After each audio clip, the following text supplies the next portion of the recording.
Well, they'll tell me third time's a charm. It's the third go of doing this. Couple of things, first of all. You notice there is a little bit of traffic travelling in my direction in front, or you may be able, I don't know, I'm not looking at the camera view, but anyway, take it as read that there's probably a dozen vehicles in front of me. The reason for that is there's been road construction where they've had stop and goes, you know, the lollipop man or whatever, and of course you all get bunched up.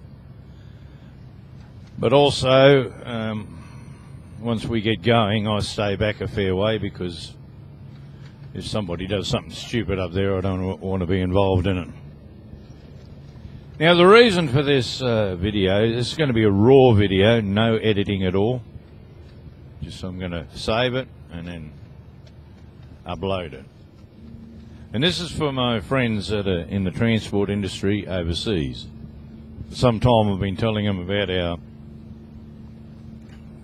our rest area facilities, or lack thereof.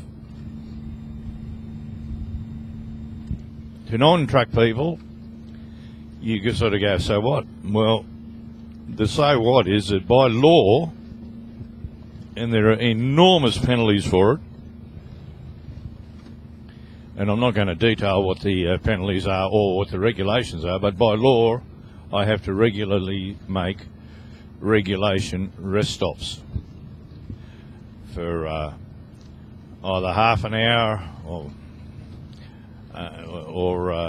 anything greater than that, and then at least once every 24 hours I have to have a 7-hour break. And all of that's fine, except as you look at this country here, how do I just get off the road and do that? You know, the vehicle I'm driving is 160,000 pounds, and it's got 2 trailers. It's pretty long and heavy. You just don't just pull up wherever you feel like it. So as it's a regulation, it's beholden upon the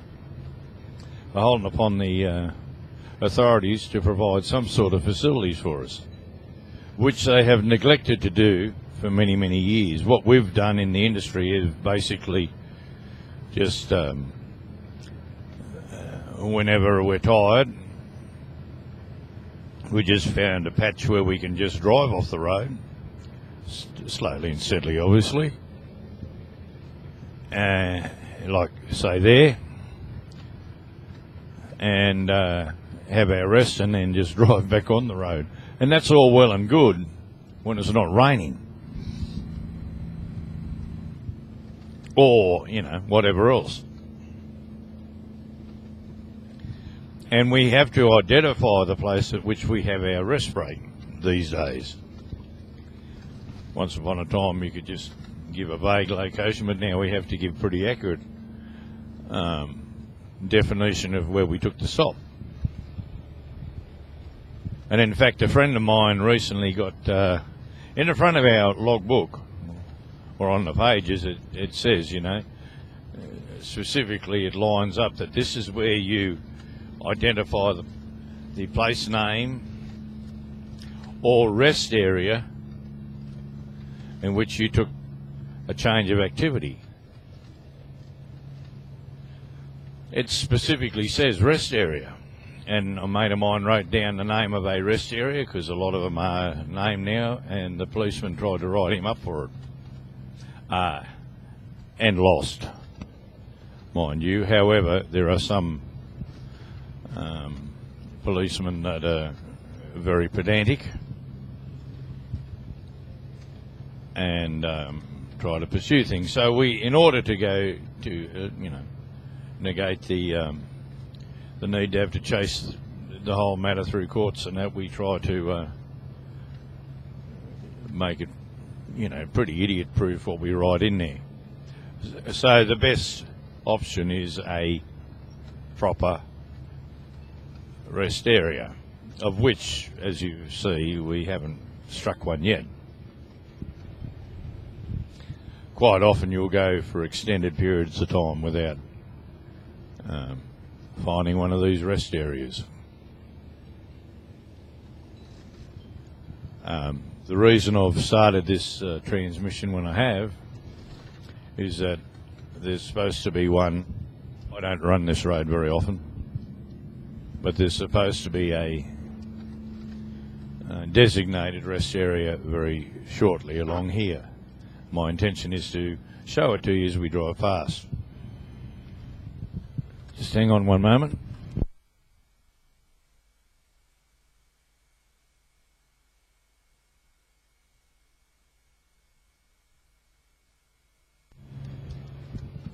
I'd have a bit of a coughing fit.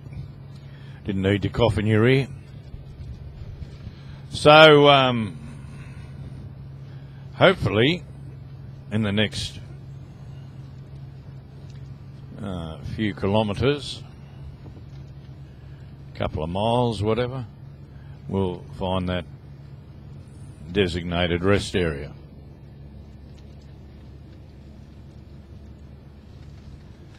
But while we're coming up to it, essentially what is provided for us, if we're lucky, is an area where you can drive off the road, and hopefully we'll have a blue sign that says rest area. And when you drive in there, there'll be a patch of asphalt, usually about the same width as this road, and maybe 50 or 60 yards long, 70 yards maybe. If we're doing well, it might be 100 yards long. And in that rest area, usually, there is nothing.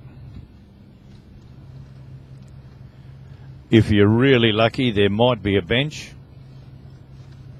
and there might be somewhere that you can throw your garbage. There's a sign coming up there now, see? 99.999% of them have nothing else. No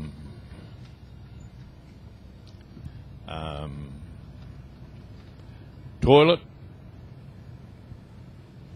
or latrine or whatever you want to call it, and nothing else. It'll just be a blank patch of ground, usually with little or no shade, which is a big issue in the middle of summer. But bear in mind, sometimes we're required by law to take a 7-hour break and supposedly to sleep, and they give you a rest area, which is hard. The ground's hard, so you're not going to get bogged. But 99% of the time there's no shade whatsoever, and you're baking in an oven, and it'll be 110 degrees Fahrenheit outside. God knows how many degrees Fahrenheit inside, and they're saying, oh, well, yeah, that's all right, that's a rest area, you can have a 7-hour break there. You'll be refreshed with that. Well, I'm about to show you one of those rest areas here on the right-hand side. Remember how I was describing it? Coming up on the right, you'll see there's a car parked in it. Now, we're coming up to where we turn into it, just there, and there's a car in there, and it has a garbage bin and a couple of benches and a shaded area, and that's it. The shaded area being over the benches, not over the vehicles.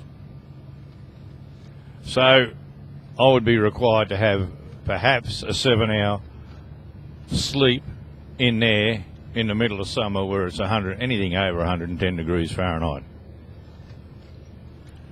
No toilet, no drink.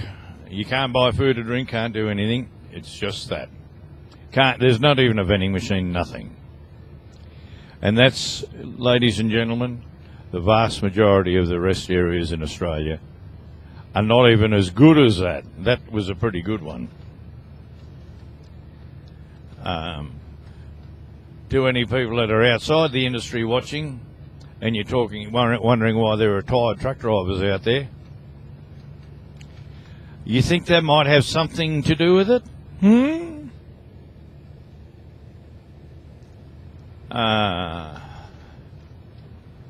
Anyway, I won't get too political about it, but it really annoys me. Right, thank you very much, and I'll upload this directly.